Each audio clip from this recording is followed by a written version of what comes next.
Hey guys, as I talked about yesterday, I would really like to do a breakdown on a very simple supplement, vitamin D3. I think it's super important. I've kind of always talked about the benefits of it.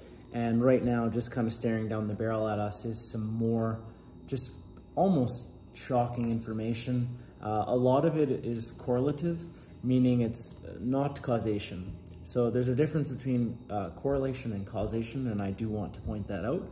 But this is just information that I'm sharing, and more so to maybe be a middle ground if people do want to dive in and sort of do their own research and make their own decisions. So what is vitamin D3? In the proper form, it's actually called cholecalciferol, and it's a vitamin or secosteroid.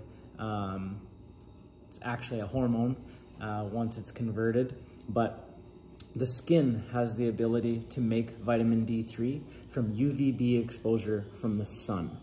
So the one thing I want to dive into right away is being where we are situated in Canada, especially in some of the colder provinces.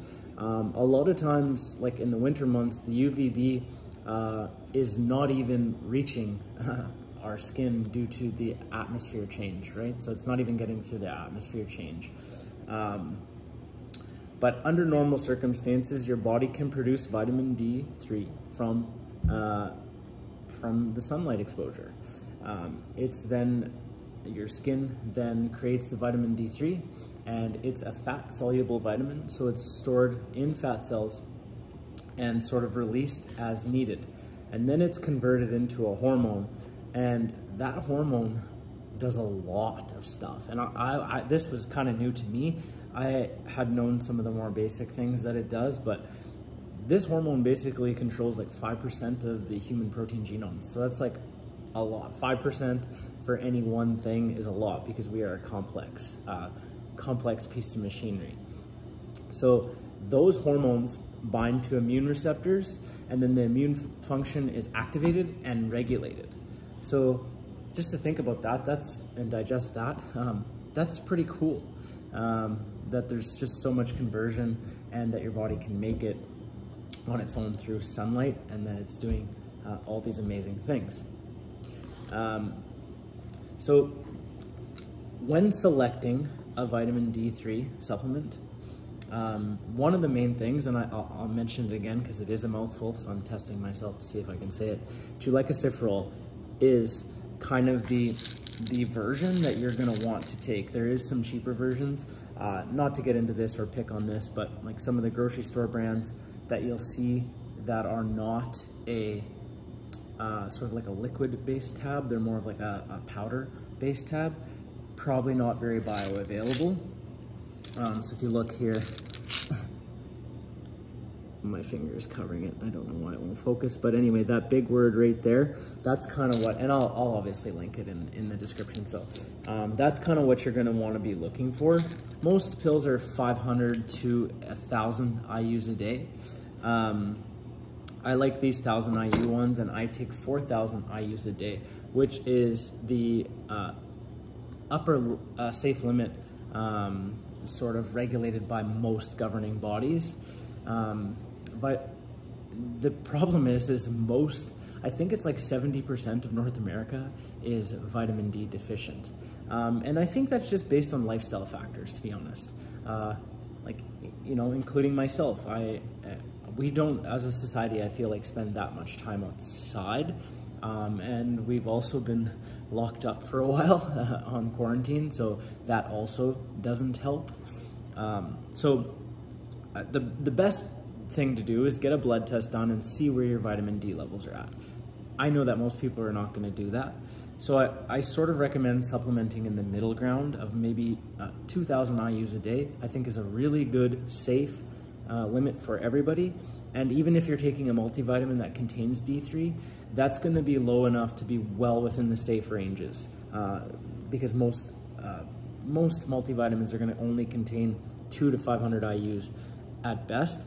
And that's sort of why this is so important to maybe think about adding on top of a multivitamin, because a multivitamin basically covers your insurances on things that you should be able to get pretty easily in a whole foods diet.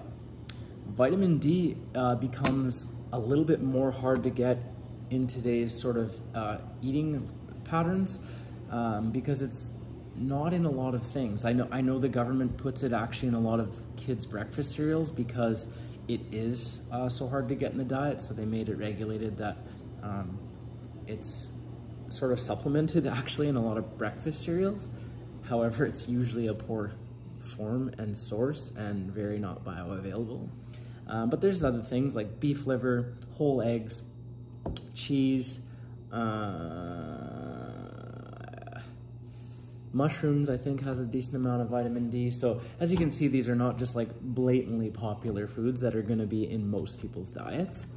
So yeah, anyway, I just think that this is a really, really good supplement. Like I said, most people are deficient, like under 30 nanograms per milliliter, which is pretty low. Like I like, when I do my own blood test, I like to be up in the 50 range.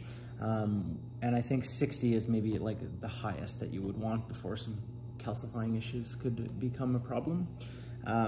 Vitamin D also really helps regulate and absorb calcium and phosphorus levels in the body, and that's why it's so important for like healthy bones, tendon tissues, teeth, you know, basically anything like that. So just to wrap this up, because I don't want to keep this very boring, I'm just going to talk a little bit about some of the very interesting things that I've noticed with vitamin D around COVID-2, and these were things I did not know previously. I had to do some research, so that was fun because, to be honest, most of the supplement stuff I'm running on old information that I learned. I'm not very often seeking active new information, especially on a supplement like vitamin D, so that was fun for me.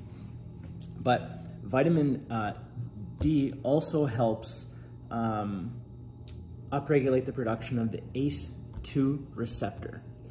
And coincidentally enough, the ACE2 receptor is what SARS-CoV-1 and SARS-CoV-2 sort of like enter the cells into that receptor.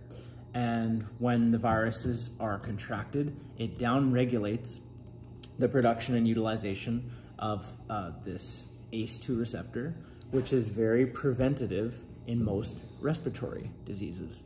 So it's probably not shocking that I went through some of this data, and I was seeing that, like, you know, 96% of people through a bunch of like actual studies, one was in New Orleans, the other one was in the Philippines, maybe another one, I'll link them all in the comments, but like 96% of people that had contracted severe or like fatal versions of CoV-2 were vitamin D deficient, and only 4% were vitamin D sufficient.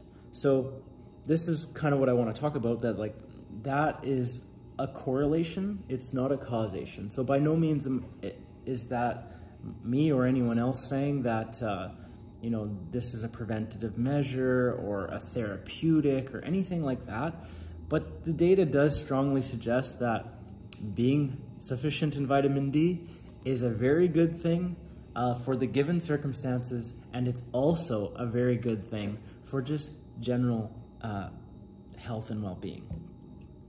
Last tip for vitamin D3. We sell this Prairie Naturals brand that I like, and it's a very inexpensive supplement to buy. You're talking, like, depending on the size, there's a few different sizes, but like $10 to $25, you know, and that's quite a bit of servings. Like, for instance, this is 180 soft gels, so this is 3 months worth, and I think this is like $19.99. So that's very, very, very efficient.